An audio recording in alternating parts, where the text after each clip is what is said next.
This morning, something unusual happened in Sri Lanka. The country's president admitted that his government is quote-unquote not delivering. Why is this admission unusual?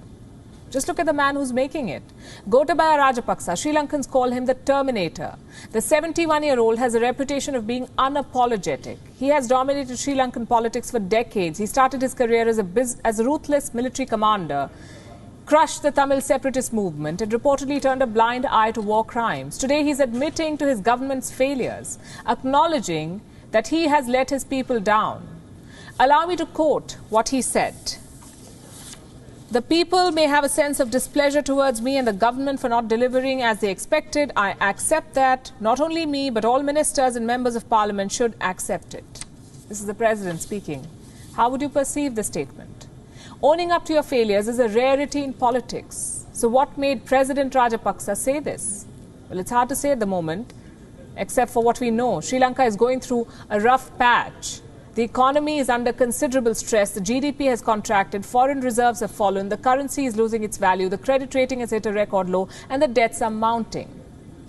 Look at the numbers.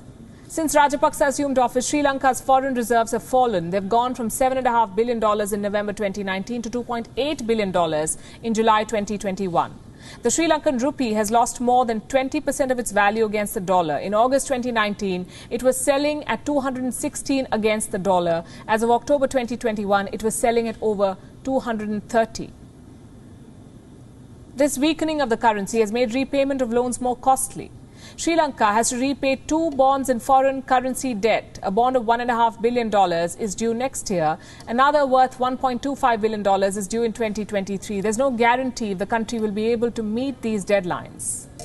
And we mentioned the credit rating, which in simple English is an estimate of the risk involved when you invest in a country. Should you invest in a country, you look at the credit rating before making that decision. Now, last month, Fitch downgraded Sri Lanka's credit rating, indicating that investment is now a substantial risk in Sri Lanka. And to top it all, the preferential trade status Sri Lanka enjoys at the European Union has come under threat. This is due to alleged human rights violations. The EU is considering ending Sri Lanka's tariff-free access to its markets. Now, all of these setbacks combined have put Sri Lanka under pressure. And the result is this. Sri Lankan trade has taken a hit. Prices of all essential items are soaring. Prices of wheat flour and cement have risen by 10%. Prices of petroleum and cooking gas have spiked 85%. The fear of a further spike has led to hoarding, which in return is leading to a crunch. The government is in a fix. Its strategies are not working. Observers say it may be forced to seek a bailout.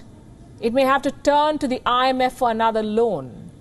And these crises have come as a reality check for the Rajapaksas. For far too long, they've run the country on their whims, taking irrational, populist decisions that have proven detrimental to the country's economic health. Now, failing to deal with the consequences of those decisions, they're trying to gain sympathy with dramatic admissions, like we're not delivering. Well, it may not help if actions do not match words. WION is now available in your country. Download the app now and get all the news on the move.